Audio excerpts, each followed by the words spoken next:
Et pourquoi pas moi? Par où on commence? Moi aussi, ça m'arrive. Est-ce que tu t'es déjà posé ces questions? Alors si oui, tu es au bon endroit. Hello, moi c'est Coraline. Et moi, c'est Sarah. On t'invite pour Un cocktail d'échange, créer de nouvelles possibilités. évoluer sereinement. Reboostons-nous! Aujourd'hui, j'avais envie qu'on aborde un sujet qui, je trouve, reste encore assez tabou dans notre société, même si il y a des améliorations, hein, on peut pas le nier, mais en tout cas, je trouve que ça reste encore compliqué d'en parler, que les gens n'osent pas forcément non plus en parler, peut-être par peur, par honte, par culpabilité ou je ne sais quoi d'autre. Et pourtant, je pense que c'est important un petit peu d'ouvrir la parole, d'ouvrir la voix sur ce sujet-là. Et ce sujet, c'est celui du traumatisme, des traumatismes et des conséquences aussi d'un traumatisme qui a été vécu petit ou grand, peu importe à quel moment de notre vie. Je sais que Sarah, toi, c'est des choses par lesquelles tu es passée, sur des choses qui ont été assez importantes et je trouve que c'est intéressant peut-être que tu puisses nous partager ton expérience, en tout cas ce que tu as envie de nous en dire et qui pourrait peut-être aider plein de personnes aujourd'hui. Ouais, bah écoute, merci, de me proposer de libérer la parole à ce sujet parce qu'effectivement, je pense on est nombreux, beaucoup plus qu'on ne le pense, à avoir des traumatismes, que ce soit, des traumatismes liés à un événement ou, des traumatismes, à peu importe quand ça a pu arriver dans notre vie. Il y a des traumatismes d'enfance, des traumatismes d'adultes et hem et c'est effectivement très bien qu'on libère la parole à ce sujet parce qu'il y a le traumatisme en soi, mais il y a beaucoup les répercussions derrière. Hem, je sais que voilà, enfin, je vais parler de mon traumatisme, de mon expérience pour pouvoir, justement évoquer les symptômes post-traumatiques que j'ai pu ressentir et vivre. Dire aussi que le chemin est long et laborieux. Faut pas, s'imaginer qu'après un traumatisme, on peut guérir en 2 mois. Ça serait vous mentir de dire ça. Après, peut-être qu'il y a des personnes pour qui c'est possible, mais en tout cas, je pense que quand pour la majorité des personnes, ça demande beaucoup de temps et même si le traumatisme a duré que quelques secondes, hem voilà. Du coup, voilà, je risque d'avoir quelques blancs par moment parce que je réfléchis à certaines choses, parce que même si ça fait 10 ans, ça reste toujours, difficile pour moi d'en parler. Alors je suis heureuse de libérer la parole à ce sujet, mais pourquoi c'est difficile pour moi d'en parler? C'est tout simplement que suite à ce trauma, je me suis terrée dans un silence pendant des années, tout simplement parce que personne ne m'a cru quand c'est arrivé, alors qu'il y a eu un témoin et pas n'importe qui en témoin et c'est ça qui a été très difficile pour moi, c'est de me dire, «J'ai jamais été entendue, j'ai jamais été écoutée. On n'a jamais validé ce qui m'est arrivé» et c'est ça qui a été vraiment très, très lourd à porter. Hem, j'ai le cœur lourd quand je vous raconte ça. OK, On on y va. t'entend. Merci. Je sais que c'est un cadre très bienveillant et je pense que mon histoire, même si, les événements vont pas être similaires aux personnes qui vont m'écouter, je pense que malgré tout, le poids de ce qu'on traverse, de ce qu'on vit, ça se ressemble dans même si, le trauma de base n'est pas le même, je pense qu'on passe plus ou moins par les mêmes étapes. On a, des blessures qui se créent et cetera parce que j'étais pas comme ça avant et il y a clairement un avant-après trauma et il y a toute une reconstruction à faire et donc je pense que c'est vraiment important de se faire accompagner parce que, c'est grâce à un accompagnement psychologique que j'ai pu libérer la parole, que j'ai pu aussi, de nouveau, me dire que j'ai été forte, parce que pendant très longtemps, j'ai cru que j'avais été faible et c'était très difficile aussi pour moi et certaines personnes, quand je vais vous raconter l'histoire, on peut penser que je sois faible, parce que je n'ai pas réagi sur le moment. Mais en fait, ça a été une forme de force aussi. Des fois, de ne pas réagir, c'est une forme de force et ça, je tenais vraiment à le dire parce que je pense que beaucoup de personnes se disent: «Ouais, mais j'ai pas réagi, du coup, je suis faible». Non, ça a rien à voir. Ça a rien à voir parce que quand on vit un traumatisme sur le moment, on est comme hors de notre corps, hors de contrôle. Je sais que justement Natacha Calestrémé, a expliqué ça dans un de ses bouquins et j'arrive jamais à retenir le terme, mais il y a ce moment où clairement quand le trauma nous arrive, bah, on est figé. On est figé, on n'arrive rien dire, rien faire parce qu'on est tellement surpris par ce qui se passe, parce que souvent on s'y attend pas. Est-ce que Donc c'est pas l'état de sidération? oui, je crois que c'est ça. Ouais. Ouais. Merci, merci de l'avoir précisé pour les personnes qui nous écoutent. Et donc pour revenir un petit peu sur l'événement, c'est arrivé il y a à peu près, l'année de mes 20 ans, je crois. Ouais. Donc bah, je sortais de l'adolescence, j'étais en préadulte. Moi, j'aime bien appeler ça préadulte. Parce que pour moi, c'est plus vers 30 ans que enfin, à mon sens, c'est ma vérité, bien entendu, mais je trouve, je me sens plus adulte à 30 ans qu'à 20 ans. Heu et donc voilà, j'étais tranquillement chez moi, j'étais rentrée du lycée. Alors je dis lycée, mais j'étais en études supérieures. J'ai fait mon BTS dans mon lycée. Donc voilà, si c'est juste pour situer parce que quand je vais dire lycée, j'avais 20 ans. Donc voilà, j'étais rentrée, du lycée, j'étais en train de faire mes devoirs tranquillement, il y avait personne chez moi parce que ma mère et son copain étaient absents, parce que voilà, ils ont fait leur sortie, j'en savais rien. Bref, je bosse tranquillement. Ils rentrent dans l'appartement, ils rentrent et là, en à peine quelques secondes, le copain de ma mère commence à s'énerver, mais vraiment il part en furie. «Oui, c'est quoi ça?» Puis il commence à s'énerver, nanani, nanana, mais très fort. Il parle très, très fort pour que j'entende que visiblement le souci me concerne, alors que je savais même pas ce qu'il en était. Et donc je ne supporte vraiment pas quand quelqu'un, te fait comprendre que c'est toi le problème, il le dit pas clairement, il voilà. Donc je me suis levée, je suis sortie de ma chambre, je suis allée voir qu'est-ce qui se passait et j'arrive, relativement assez calmement dans le couloir et je lui dis: «Mais bah, qu'est-ce qui se passe? Pourquoi tu t'énerves et pourquoi tu cries mon nom, en fait?» «Bah, qu'est-ce que j'ai fait?» «Parce que je suis au courant de rien».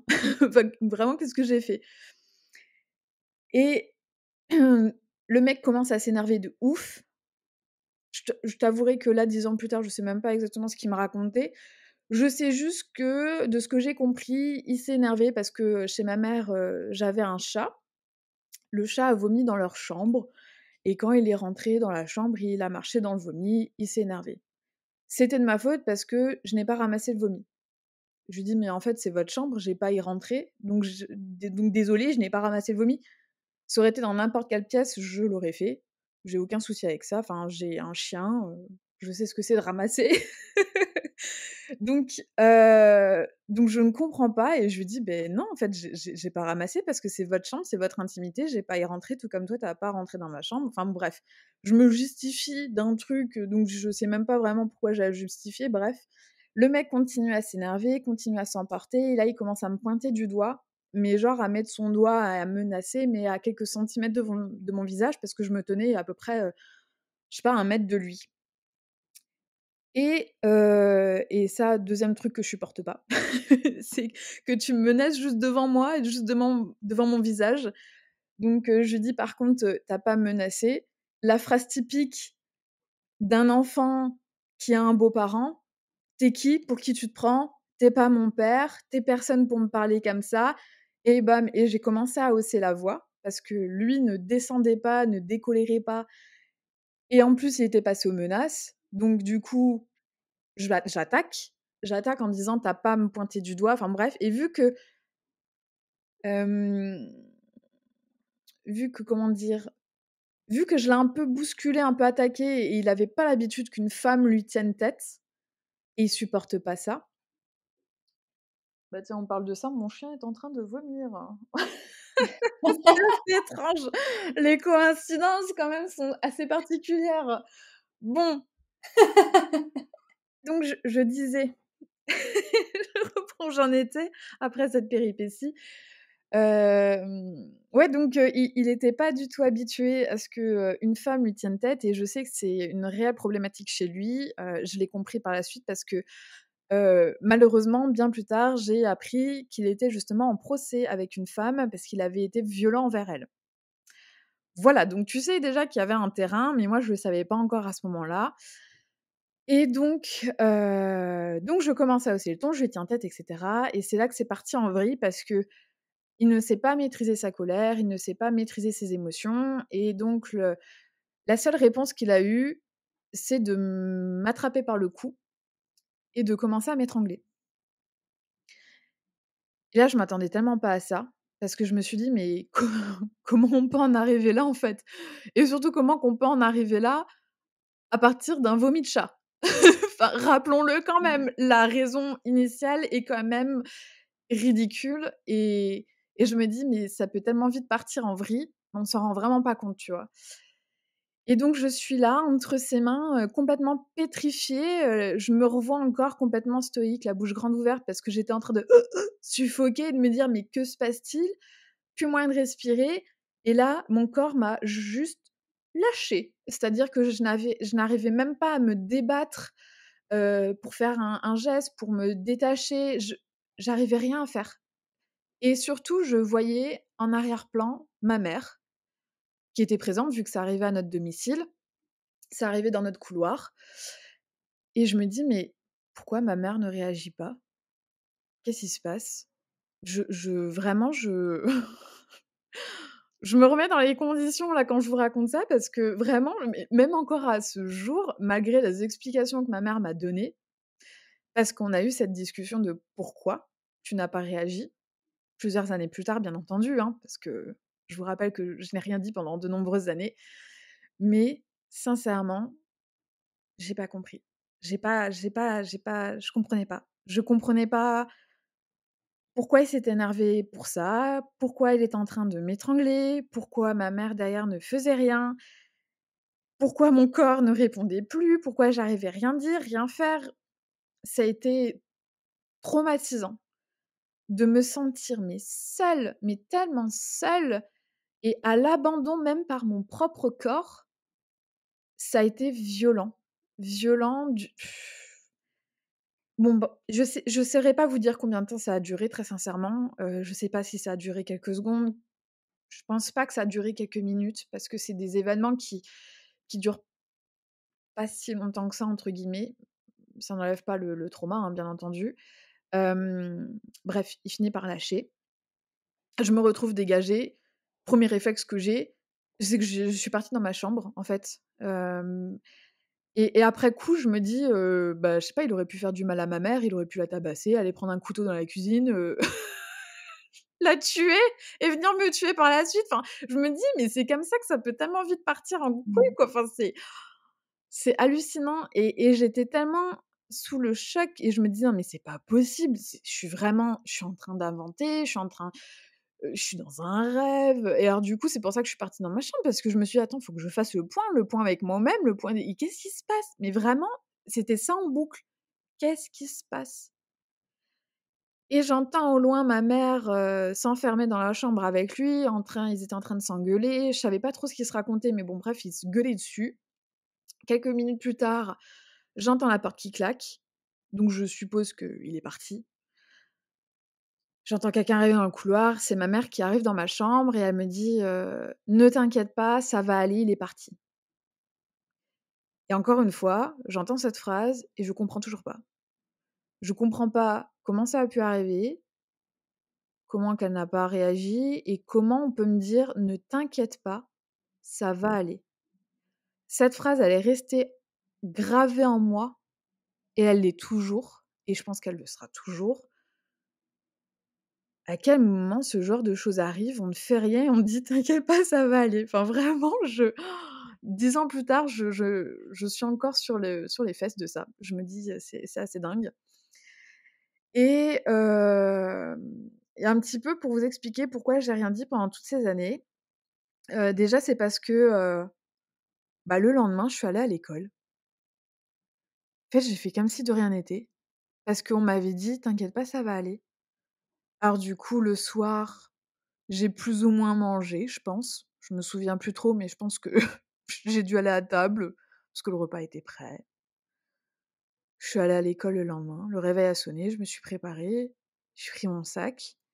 Je savais que j'étais vide. J'étais vide, je comprenais pas, je ressentais plus rien. Je me posais, en boucle cette question: «Mais qu'est-ce qui s'est passé? Qu'est-ce qui s'est passé?» Je suis arrivée, au lycée, hem, je suis allée voir mon copain de l'époque. Je lui ai dit: «Écoute, «Il s'est passé un truc hier», parce que j'arrivais pas à lui en parler par message. Je savais pas comment aborder le truc là.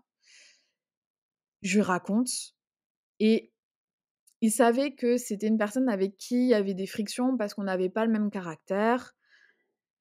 Et il me dit: «Oui, mais c'est parce que vous êtes pas compatibles, vous avez pas le même tempérament, tu abuses, il a pas fait ça quand même, enfin bon, ta mère, elle aurait fait quelque chose», enfin et on valide pas ce qui s'est passé et on me dit que j'en fais des caisses et on me dit que je mens et donc en fait, je me dis: «Donc ma mère n'a pas réagi, m'a dit: "T'inquiète pas, ça va aller". Mon copain de l'époque me dit, tu c'est je sais que tu l'apprécies pas, c'est pour ça que tu dis ça».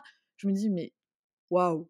Donc les 2 personnes actuellement, heu, que j'estime le plus, à qui je fais confiance, invalident totalement ce qui m'est arrivé. Donc ça n'a jamais existé. Donc j'ai tout inventé et ce que j'ai vécu finalement, c'est pas grand-chose parce que t'inquiète pas, ça va aller. Et j'ai passé la journée en cours, je me souviens à coquille vide. Vraiment, il y a que ça qui me vient en tête, c'est-à-dire que j'étais physiquement là, mais alors il y avait juste une carcasse, mais vide et détruite de l'intérieur et je me souviens juste qu'à un moment donné, vu que d'habitude, je suis quelqu'un de très souriante et très curieuse, donc je posais beaucoup de questions aux profs et cetera. Enfin, j'étais vraiment investie dans mes cours et là, le jour-là, forcément, j'étais pas là. Enfin mentalement, j'étais pas là et je me souviens d'un prof qui m'a saoulée, mais pendant un quart d'heure, 20 minutes, voire si ça a pas duré une demi-heure. «Bon Sarah, on se réveille, on est présent, allez, tu pas des questions là?» et à vouloir me faire, participer au truc et je me souviens qu'à un moment donné, au bout de 20 minutes, une demi-heure, j'en ai eu ras le cul et c'est la première fois que j'ai une telle réaction dans ma vie. Et tu sens que là, c'était un réel appel au secours, c'était toute mon âme qui demandait de l'aide. Je me suis levée, je sais plus si j'ai dit quelque chose ou pas, mais je suis sortie de cours. Ça n'est jamais arrivé. J'ai jamais quitté un cours, j'ai jamais été en retard, absent, nin et je suis sortie de cours et après en sortant de cours, je me suis dit: «Mais merde, attends, faut que je fasse quoi?» J'étais tellement déroutée parce que même moi, ma réaction m'avait surprise de me dire: «Ah ouais, donc j'ai quitté le cours, mais attends, maintenant, il faut que j'aille au bout. Qu'est-ce qu'il faut que je fasse?» Parce qu'à un moment donné, il faut que je justifie que je sois sortie de cours, tu vois? Donc je suis allée voir l'infirmière et j'ai menti à l'infirmière parce qu'elle m'a dit: «Qu'est-ce qui se passe?» et je pouvais pas lui expliquer. Je pouvais pas lui expliquer parce que j'avais tenté d'expliquer l'inexplicable à quelqu'un. On avait invalidé mes propos, on m'a pas cru. Donc en fait, j'étais devant, quelqu'un qui aurait pu m'aider, je pense, je l'espère et j'ai pas su lui dire et je lui ai juste dit, «J'ai un peu mal à la tête, ça va pas très bien, j'ai pas très bien dormi». Enfin bref, j'ai dit une banalité et ce qui est dommage, c'est que cette personne n'a pas non plus creusé plus que ça. Elle a pas demandé à me revoir pour voir s'il y avait pas quelque chose chez moi qui s'était déroulé et qui a fait en sorte que je me retrouve dans le bureau de l'infirmière alors qu'elle m'avait jamais vue de sa vie. Et du coup, je sais même plus si je suis retournée en cours ou pas, enfin, j'ai dû aller rechercher mes affaires et j'ai subi le restant de la journée et puis j'ai un peu subi, les années qui ont suivi. Je vais m'arrêter là par rapport, à ces premiers instants de trauma avant de passer un petit peu aux symptômes. Je sais pas si tu as des questions, que tu as envie de me poser par rapport à mon histoire et après je passerai aux symptômes, post-traumatiques. Bah, déjà, merci de nous partager ton histoire parce que je sais que c'est jamais évident et peu importe le nombre d'années depuis lesquelles c'est passé, ça reste des sujets qui restent, sensibles et qu'on n'a pas toujours envie d'exposer non plus parce que malgré tout, n'oublions pas que nous nous exposons quand on parle de ces sujets-là donc merci de nous en parler et moi ça m'a juste questionnée. Alors là, c'est vraiment ton rapport à toi-même, hein, parce que je suppose que chacun réagit différemment. Tu nous disais que vraiment le moment du passage à l'acte, tu te questionnais sur pourquoi ta mère ne réagissait pas, pourquoi elle intervenait pas et ainsi de suite. Et je me disais, est-ce que tu te questionnes réellement sur le moment ou est-ce que tu te questionnes après? Parce qu'est-ce que sur le moment, tu es dans la peur pour ta vie? Est-ce que tu as eu peur pour ta vie à toi? Ou est-ce que tout de suite, est-ce que tu as su que ça allait s'arrêter et que du coup tu étais à en vouloir à ta mère, à te questionner sur ta mère? Enfin, est-ce que tu te souviens, Tu vois un peu ce qui s'est passé dans ta tête à ce moment-là? Ou est-ce que juste tout se bloque et que tu te souviens de rien? Enfin voilà, tu vois, je me questionnais un peu là-dessus, quoi. Ouais, c'est très bonne question. Très, très bonne question et je pense vraiment que ça dépend des gens et pour ma part, j'ai l'impression que c'est comme si j'avais l'événement en double et en parallèle. Mmh. C'est-à-dire que c'était peut-être une dissociation, Oui, je pense. je pense. Je pense que j'ai vécu littéralement une dissociation pour me protéger parce que j'ai ces 2 ressentis en moi. Le premier où c'est le néant, il se passe rien. Genre vraiment dans ma tête, il se passe rien, dans mon corps, il se passe rien, je vois la scène mais voilà. Et puis, à côté de ça, une autre version de moi qui se pose absolument toutes les questions,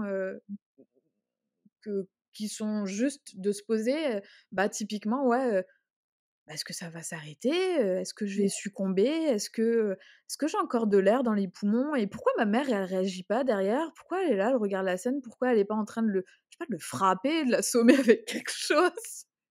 D'appeler les flics, tout simplement. Pourquoi Mmh. elle appelle pas? Pourquoi elle appelle pas, et lui et puis en fait, je me souviens que je sais même plus te dire si j'ai regardé ses yeux à lui ou ma mère, dans quel ordre. Je sais pas si j'ai d'abord regardé ma mère, genre, «S'il te plaît maman réagis», ou si je l'ai regardé lui et j'ai vu mais j'ai jamais vu des yeux pareils. Toute la colère du monde dans un regard, ça fout les pétoches de malade. Un regard noir, sombre et je voyais toutes les mauvaises intentions qui pouvaient lui traverser l'esprit et j'étais juste en train de me dire: «Lâche, Mmh. lâche prise parce que un regard pareil, ça veut tout dire et que de toute façon, tu peux avoir foi qu'en la vie. C'est peut-être ton moment et c'est peut-être pas ton moment» et en fait, je me souviens juste avoir je laissé le truc se passer et de me dire: «Si ça doit s'arrêter, ça s'arrêtera et si ça doit continuer, ça continuera» et puis de toute façon, j'étais pas maître de la situation Mmh. parce qu'encore une fois, il y a plus rien qui répondait, que ce soit dans mon mental ou dans mon corps. Enfin, j'étais juste en train de me dire, «Ouais, qu'est-ce qui se passe? Pourquoi on en est là? Pourquoi moi?» Enfin, vraiment toutes les questions, je pense que tout le monde se pose. Pourquoi moi? Mmh. Pourquoi moi? Pourquoi maintenant? Pourquoi ça? Pourquoi cette personne? Pourquoi l'autre personne ne réagit pas? Pourquoi ici? Enfin bon, ouais, Mmh. je pense vraiment, en fait, je m'étais jamais rendu compte parce que peut-être que j'avais pas aussi conscience de ce phénomène de dissociation. Je pense qu'à l'époque, je ne le savais pas, c'est sûr, c'est évident. Je ne connaissais pas ce phénomène et maintenant qu'on en parle, je pense ne pas me tromper en disant qu'effectivement, j'ai eu une dissociation pour, me protéger, pour qu'il y ait une partie qui analyse et une partie qui vit le truc, Mmh. dans le néant le plus total. Ouais, ouais, de toute façon, à partir du moment où il y a traumatisme, dans 90 si ce n'est plus des cas, il y a dissociation parce que notre corps cherche avant tout à nous protéger, même si Mmh. des fois c'est difficile à l'entendre et donc quoi qu'il se passe, il fera tout pour nous protéger et faire en sorte que, ce soit le moins violent possible, toujours dans l'idée que ça restera violent, mais en tout cas, il essaye de bloquer au maximum et d'ailleurs, là, on n'en parle pas dans cet épisode, mais il y a aussi des personnes qui vivent ce qu'on appelle des amnésies traumatiques justement suite à ça, Mmh. parce que, le cerveau a besoin de se protéger, de protéger la personne. Ça serait beaucoup trop violent pour elle de se souvenir, par exemple, de ce qui s'est passé ou quoi, donc je trouve ça hyper intéressant et ce que je trouve aussi fabuleux, c'est, la foi en la vie, en quelque chose que tu arrives à garder dans un moment aussi extrême, tu vois? Enfin, je trouve que c'est, il y a un côté où c'est admirable et il y a peut-être un côté où en même temps tu te raccroches à ce que tu peux te raccrocher. Enfin, voilà, je sais pas exactement ce qui se passe à ce moment-là, mais en tout cas, je trouve ça hyper intéressant, ce «lâcher prise» entre guillemets, en tout cas Mmh dans la mh. mesure de ce qui est possible et cet effet de se dire: «Bon, ben voilà, je me raccroche à ça et de toute façon, j'ai pas la responsabilité donc il se passera ce qui doit se passer, quoi». Ouais, c'est ça. Bah, merci pour ton partage et du coup, moi, ce qui m'intéresse aussi de savoir et je pense que ce qui est important aussi à mettre en lumière, c'est qu'est-ce qui se passe après? Mmh. Alors après, tu nous as parlé un petit peu des jours qui ont suivi, mais aussi qu'est-ce qui se passe dans les semaines, les mois qui suivent, les années qui suivent? Qu'est-ce que ça déclenche? Est-ce que ça déclenche des choses, des peurs, des blocages? J'en sais rien, tu vois? Qu'est-ce qui se passe finalement après un traumatisme? Ouais.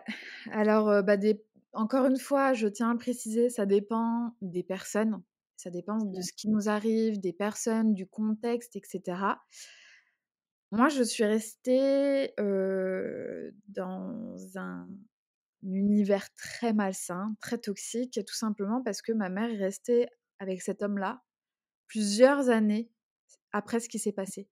Malgré qu'elle était témoin de ce qui s'est passé, malgré qu'elle a vu que son seul enfant était empris dans les mains d'un homme qui était, son compagnon de l'époque, elle a fait le choix conscient de rester avec lui. Donc c'est très, très difficile. Moi, ça m'a apporté des traumas supplémentaires parce que non seulement, c'est une personne que je connais, ça arrivait à mon domicile, ça arrivait devant témoin et donc je peux pas dire qu'il y a un pire que pire, enfin, je veux pas me comparer à quelqu'un et cetera, mais c'est très difficile. Enfin, souvent on entend: «Il y avait pas de témoin» et c'est difficile. Mais quand il y a témoin et que le témoin ne t'aide pas et ne dit pas non plus ce qui s'est passé, c'est très douloureux. C'est très douloureux, d'autant plus que c'est ma mère. C'est pas Mmh. n'importe qui. C'est pas un inconnu qui m'a croisée dans la rue et qui a pas osé porter sa voix pour, dire que cette personne m'a agressée. Cette personne, c'est ma mère. Donc c'était vraiment très difficile. Ça a brisé, le lien, maternel parce que le rôle d'une mère, à mon sens, c'est ma définition. Normalement, pour moi, une maman doit protéger son enfant, coûte que coûte. S'il y a quelqu'un de violent, il faut l'extraire de l'environnement et il faut au revoir, quoi. Ça n'a pas été le cas. Ma mère n'a pas su me protéger sur le moment et ne m'a pas protégée dans les années qui ont suivi, vu qu'elle était toujours avec cet homme. Alors, je me souviens de son discours de: ne t'inquiète pas, il remettra plus les pieds à la maison quand tu es là». Donc cette personne est revenue au domicile. Cette personne était encore dans la vie de ma mère, donc encore dans ma vie. Parce que durant les repas de famille, c'était, «Bah, comment il va Richard? Ça fait longtemps qu'on l'a pas vu». Puis moi je disais rien, parce que ma mère était encore avec ce monsieur. Donc heu, donc vraiment très, très lourd à porter et c'est ce qui a fait que j'ai continué à me terrer dans ce silence parce que, je voyais que toute ma famille appréciait ce charmant monsieur qui m'avait étranglée, à mon domicile.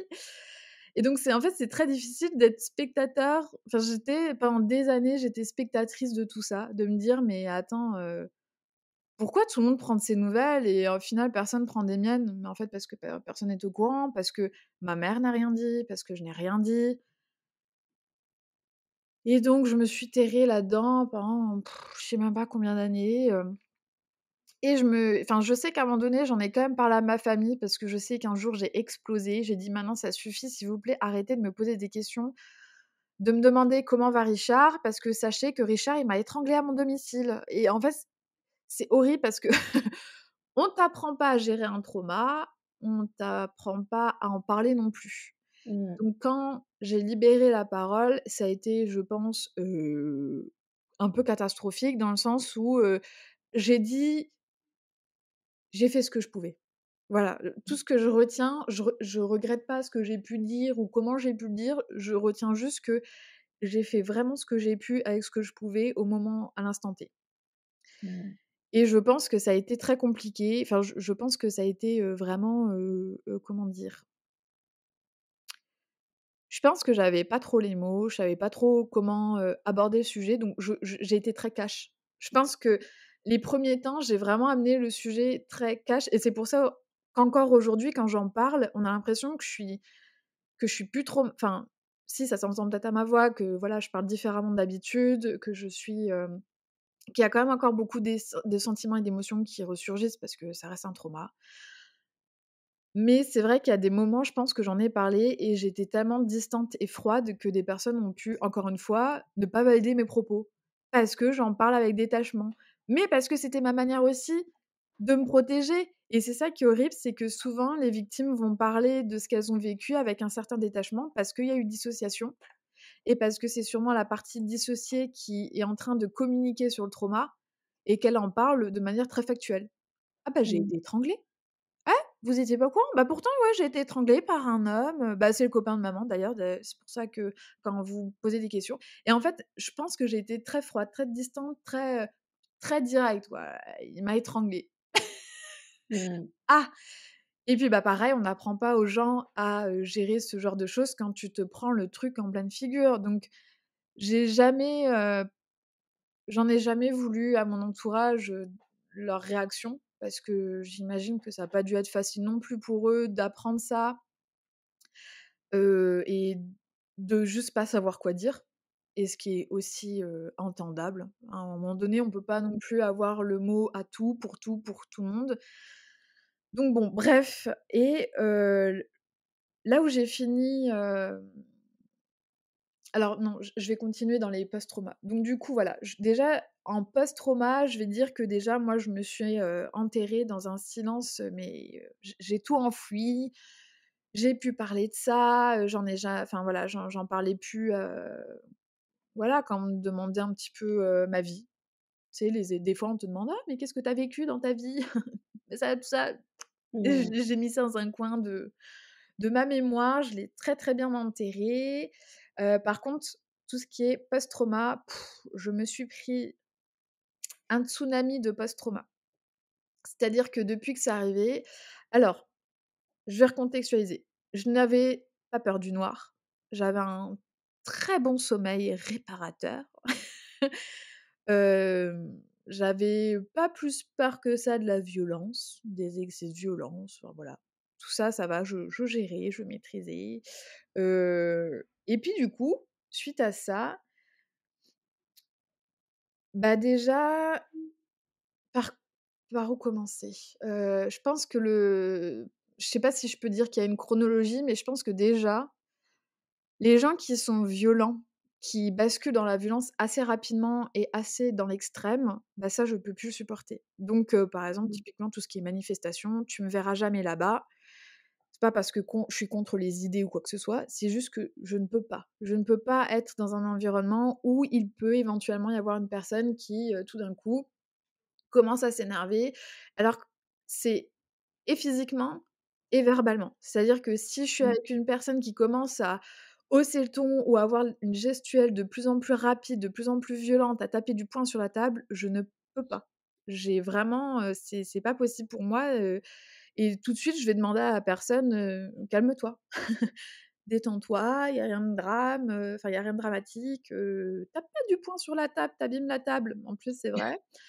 Donc voilà, j'ai vraiment peur des excès de violence qui sont spontanés aussi parce que, bon, des fois, il y a des gens, tu les vois monter en colère, mais il y a des fois, ça passe du coq à l'âne.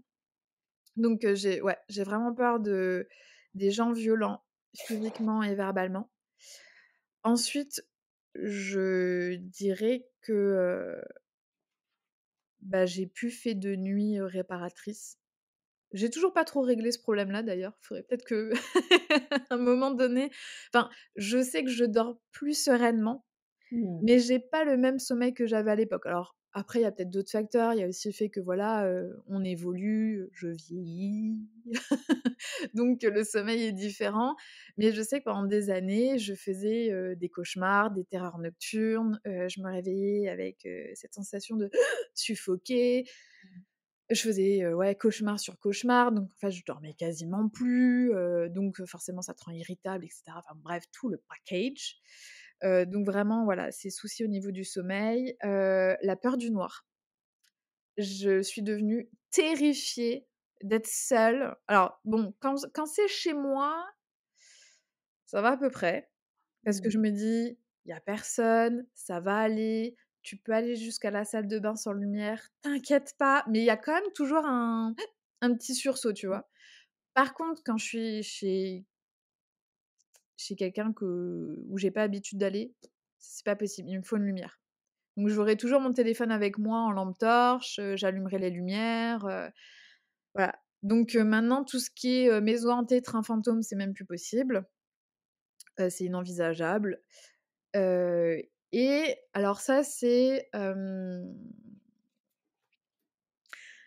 lié et ça s'est accentué par rapport à autre chose, j'ai la peur d'être suivie.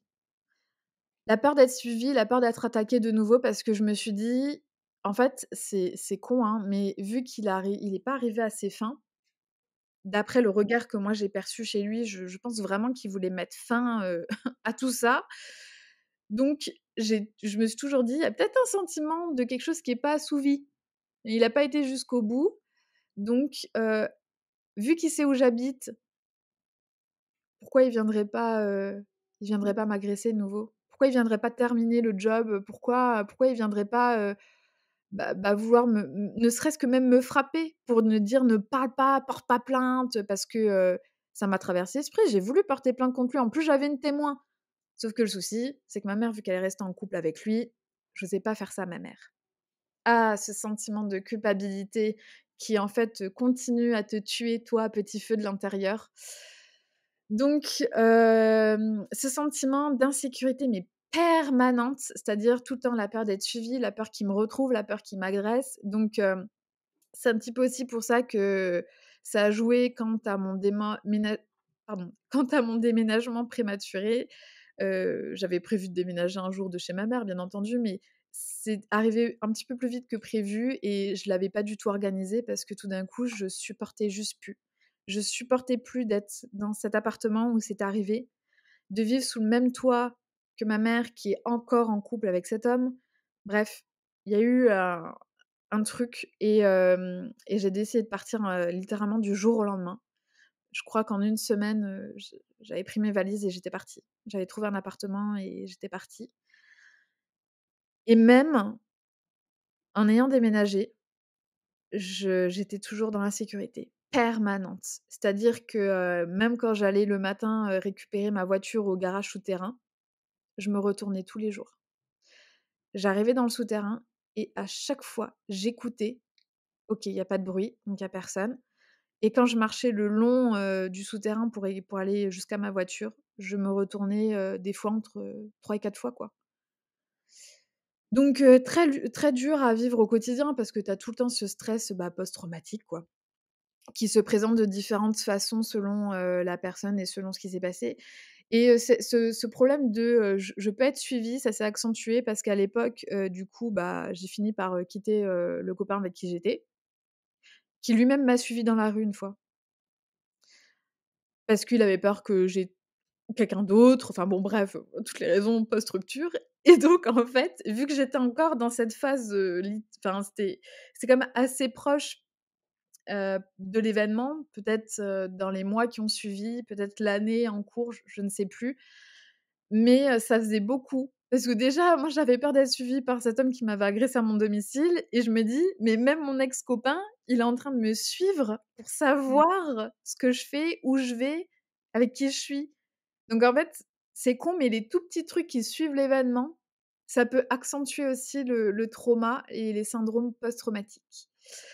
Donc voilà, je crois que j'ai fait un petit peu le tour, des syndromes post-trauma. Alors après, il y en a d'autres, hein, typiquement, la peur que quelqu'un me chope de nouveau par le cou. Donc c'est-à-dire que même mes amis, bon, j'en avais pas 36 qui faisaient ça, mais à un moment donné, je sais que j'ai eu un pote qui, à un moment donné, a passé son bras autour de mon cou, tu sais, pour choper, Mmh. amicalement, quoi. Mais ce geste-là n'avait plus cette signification amicale pour moi et donc quand il m'a chopée par le cou, tout de suite, bam, rejet directement. J'ai tentative d'échappement, enfin d'échappement, ça fait bizarre, on dirait une voiture. Heu, mais direct, l'instinct de survie, je me suis, bousculée, j'ai repoussé ce pote et je lui dis: «Mais qu'est-ce que tu fous?» Et lui il me dit: «Bah, rien, enfin je te chope par le cou, quoi, enfin je sais pas, on va dans la direction là, quoi». Et j'étais là: «Mais par contre ça tu fais jamais avec moi, quoi». Et le pauvre était pas au courant de ce qui s'était passé. Donc en fait, j'ai dû lui expliquer, me justifier. Et donc encore une fois, on parlait, genre: «Bah, ouais, mais moi on m'a étranglée, et ça sort un peu de nulle part». Et bon, toujours les schémas qui se répètent de, j'en parle un peu comme je peux et c'est pas la meilleure façon peut-être d'en parler ou peut-être que c'était la façon la plus juste à l'instant T, voilà. Mais voilà, pas mal de syndrome post-trauma et encore une fois, peut-être que vous allez vous reconnaître dans ce que je raconte et peut-être que vous aurez d'autres symptômes et syndromes et voilà. Moi, j'ai juste une petite question, qui m'est venue quand tu parlais de tout ça, parce que tu nous as beaucoup parlé de finalement tes syndromes post-trauma, toi, dans ta sphère privée et ainsi de suite, mais moi je me questionne, et alors c'est peut-être pas du tout le cas. Est-ce qu'au-delà de ça, par exemple, tu vas j'en sais rien, te ça peut déclencher une peur des hommes, une peur de marcher seule dans la rue et d'être attaquée, mais au-delà, parce que tu nous parlais en l'occurrence par rapport à cette personne-là, mais je veux dire au-delà de lui, est-ce que du coup, quand tu te promènes dans la rue, potentiellement, ça t'est arrivé d'avoir peur de ça, tu vois? Est-ce que ça a déclenché des peurs plus larges que dans cette sphère très restreinte? Ou est-ce que pour toi, ça s'est arrêté à cette, sphère très restreinte? Mmh, hyper bonne question et dans mon cas, chaque situation était totalement différente. C'est-à-dire que, bah, là, typiquement, comme je te disais, quand j'allais récupérer ma voiture dans le garage, vu que c'est un endroit qui déjà, pour moi, est un peu glauque, parce que c'est que du béton, tu sais jamais trop ce qui se passe dans les souterrains. Donc c'est fermé en plus, voilà, enfin bref, il y a Mmh. tout un environnement qui est hostile pour moi. Donc tous les matins quand j'allais chercher ma voiture, boum, le syndrome Mmh. post-trauma se présente. «Sarah, retourne-toi 3-4 fois sur le chemin là, juste pour vérifier qu'il y ait personne derrière toi». Mais du coup, c'était n'importe qui, hein, OK, et pour n'importe qui, ouais, pas que pour pour lui. n'importe qui. Et Mmh. si par mégarde, j'avais pas entendu qu'il y avait un voisin qui était en train de récupérer sa voiture et que tout d'un coup, je passe à côté de lui, je le vois pas et qu'il claque la portière parce qu'il vient de rentrer ou il rentre dans la voiture, enfin peu importe, le sursaut, mais le Mmh. sursaut que je faisais, ma vie était en jeu. C'était incroyable parce que j'étais là: «Oh, mais je l'ai pas entendu, comment qu'il a pu être là? Il m'a surprise, qu'est-ce qu'il fout là? Pourquoi il s'est pas, montré avant?» Enfin bon, bref, c'était assez, enfin, ça peut paraître pour un sketch, mais sur le moment, c'est très violent. Donc il y avait ce genre de situation. Par contre,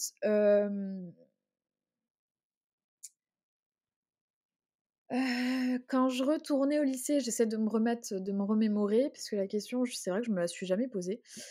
Quand j'allais au lycée, j'avais toujours le même trajet, donc je pense que ça a pu arriver que je me retourne parce que j'entends du bruit, parce que j'entends qu'il y a quelqu'un derrière moi et juste pour vérifier si c'est pas lui. Quand Mmh. je m'apercevais que c'était pas lui, bon, OK, c'est pas lui. Mmh. Par contre, ce que je suis en train de me rappeler, c'est que sur le chemin pour aller au lycée, je passais dans des rues, résidentielles avec des maisons, avec leurs jardins, leurs clôtures et cetera et j'avais complètement oublié ça et de m'en rappeler, je me dis: «Waouh, le trauma, quoi». À chaque jardin, je penchais la tête voir s'il y avait quelqu'un qui était caché ou pas. Mmh. Sur, toute une rue, bah, du coup, je sais pas, tu as des dizaines de maisons et j'avais cette vision en périphérie tout le temps. J'ai vraiment développé ma vision périphérique parce que, je regardais où j'allais, Mmh. mais surtout reste concentré sur les côtés. Est-ce qu'il y a pas quelque chose qui va surgir, qui peut t'agresser? Toujours dans ce: «Il a pas fini ce qu'il voulait faire, est-ce qu'il va pas revenir?» tu vois? Et Mmh. vu qu'il savait où j'étais, où j'allais à l'école, est-ce qu'il est pas caché pour essayer de m'agresser en surprise? Donc et puis des fois aussi derrière les voitures qui étaient Mmh. garées tout le long. Est-ce qu'entre 2 voitures, il est pas caché là? Quand je rentre chez moi, avant la montée d'escalier, il y a un accès pour, un petit couloir qui mène, à l'escalier derrière pour les caves. Bah, pareil, à chaque fois que je rentrais chez moi, je me souviens marquer un silence, écouter s'il y a du bruit. Est-ce qu'il y a pas quelqu'un qui est à cet endroit-là? Est-ce que c'est pas lui qui veut m'agresser? Enfin, et c'était ça, mais tout le temps. Par contre, quand j'allais me balader, en ville, par exemple, là, de toute façon, il y a trop de monde. Enfin, heureusement, j'ai pas généré de l'agoraphobie, à tout de suite. C'est OK. peut-être aussi parce que je suis retournée au lycée le lendemain, j'en sais rien. Peut-être qu'il y a de ça Mmh. aussi, vu que j'ai gardé un rythme, genre par automatisme. Est-ce que ça m'a pas maintenue dans: «T'inquiète, au lycée, même s'il y a des gens, ça risque rien». Mmh. C'est une enceinte sécurisante. Le centre-ville, peut-être qu'en me disant: «Bah, justement, vu qu'il y a du monde, il y aura des témoins, on va forcément me sauver, je l'espère.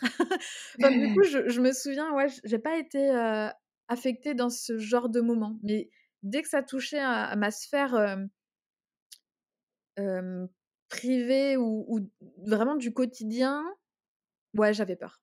Mmh. Ouais. OK. Bah, merci pour tout ça, c'est hyper intéressant et peut-être, je me dis pour clôturer, ce qui peut être chouette, c'est de peut-être si tu peux nous partager quelques clés qui t'ont aidé à dépasser tout ça, partiellement, totalement, j'en sais rien, ça c'est toi qui nous diras, peut-être si tu as envie de préciser, où est-ce que tu estimes que tu en as aujourd'hui, mais voilà, est-ce qu'il y a des personnes qui t'ont aidé? Est-ce qu'il y a des outils? Je sais pas exactement ce qui t'a aidé, voilà, mais Mmh. comment ça s'est passé pour toi? Alors, de moi-même, je pense que le seul outil que j'avais, c'était un instinct de survie. Mmh. J'ai voulu continuer à vivre.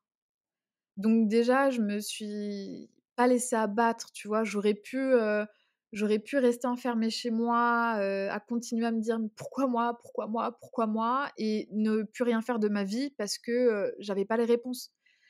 J'ai continué ma vie et je voulais vivre, mais plus que tout et encore même plus par rapport à ça, tu vois? Donc déjà, je pense que mine de rien, ça reste un outil.